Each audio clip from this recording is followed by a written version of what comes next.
Papo de Criminalista, eu e o professor Mauro Otávio Nassif. Eu e o grande criminalista Mário de Oliveira Filho. Eu estava com saudades dessa formatação, viu, Mauro? Fazia tempo, né? Não, nós fizemos isso. Fizemos a semana passada.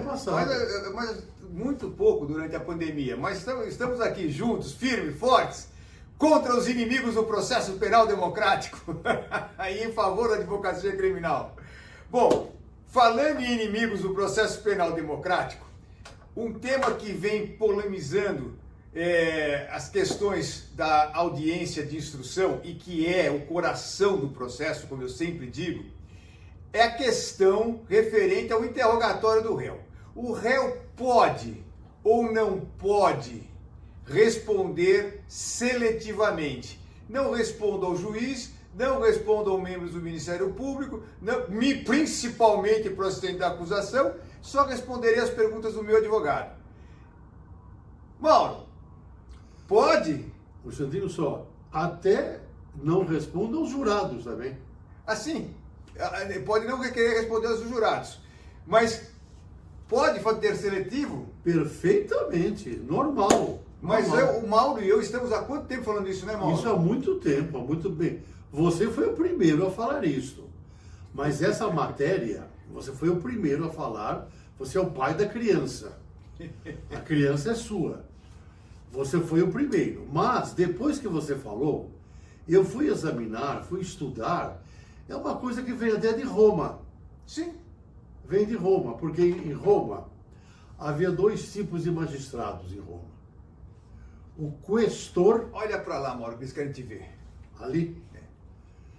Em Roma, você conhece Roma, né? Conheço bem, por sinal. Então, em Roma havia dois tipos de magistrados. Eu fui estudar. Depois que você me alertou para isto, que eu não... Você que me alertou.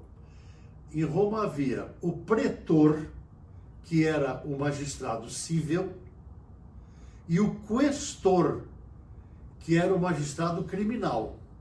Eu fui examinar, eu li o Hélio Tornaghi, que tem uma obra muito boa, e o Tornaghi, ele explica, numa certa hora, que na parte criminal, o réu, ele é o dono do interrogatório, é o momento dele.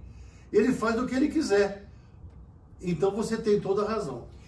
Os nossos colegas de Minas Gerais, liderados pelo grande advogado Lucas Sá Souza, lá do Pará, meu querido amigo, e mais o doutor Vere de Luiz Simões da Silva, a Débora Cristina Rutkowski Dias Martins, o Fernando Alberto Cavaleiro de Macedo Barra, a Tamise Vergolino Pinheiro e a Sulamita Couto. A Sulamita é nossa querida seguidora e ela que me passou essa matéria aqui. Foi muito interessante.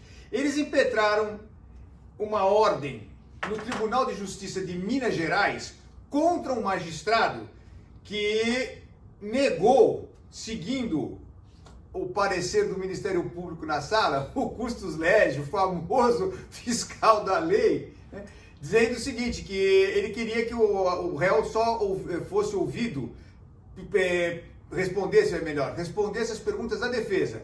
A promotora se insurgiu, não pode, ele fica em silêncio. O juiz seguiu a mesma linha, doutor, aquela conversa mole, né? Olha, fala para todo mundo, não fala para ninguém, não pode escolher, tudo bobagem.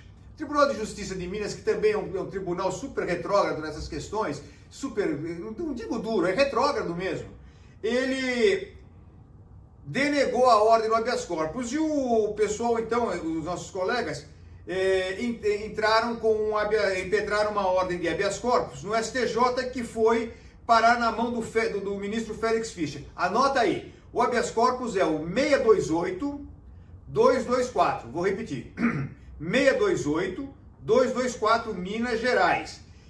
E o ministro Félix Fischer, que aliás a gente está conversando, né, Mauro? Tem horas que ele dá umas decisões brilhantes a favor do regime acusatório, da garantia da garantia das garantias constitucionais do acusado. Mas tem hora também que ele dá cada chulapada que você fala... Não é Era promotor. Mas então, uma hora é visivelmente favorável ao sistema acusatório, outra hora é visivelmente favorável ao sistema inquisitório. Nesse caso, ele foi favorável ao nosso a nossa tese, que eu também defendo, né, sempre defendi, de que o réu não é obrigado a falar nada, ele fala o que ele quiser e se ele quiser. E numa passagem, ele diz o seguinte, que eu achei muito importante. Dessa forma, não proscreve a possibilidade plausível, até como forma de economia processual, já que o réu pode exercer sua autodefesa de forma livre, não havendo razões para se indeferir liminarmente que se manifeste sob a condução das perguntas de seu patrono. Isto porque o interrogatório possui duas partes, e não apenas a identificação do acusado, quando o direito ao silêncio pode ser mitigado. Aí ele explica aquela primeira parte, pergunta o nome e tal. E ele faz a citação de um julgado, que eu achei interessantíssima essa passagem. O interrogatório é, em verdade, um momento ótimo do acusado, o seu dia na corte, day in court, a única oportunidade ao longo de todo o processo que ele tem, voz ativa e livre, para, se assim o desejar, dar sua versão dos fatos, rebater os argumentos, as narrativas e as provas do órgão acusador, apresentar álibis, indicar provas, justificar atitudes, dizer, enfim, tudo o que lhe pareça importante para a sua defesa, além, é claro, e aí grifado, de responder às perguntas que quiser responder, de modo livre, desimpedido e voluntário.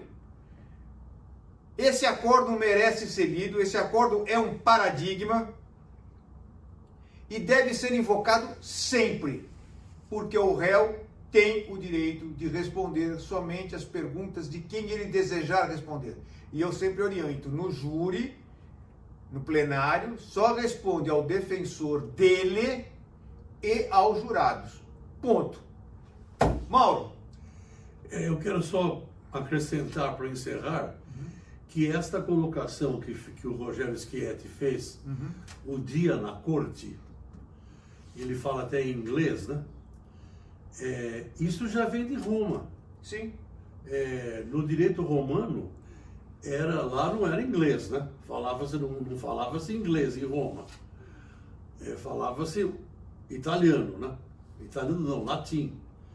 Lá em Roma era o dia do réu perante o juízo.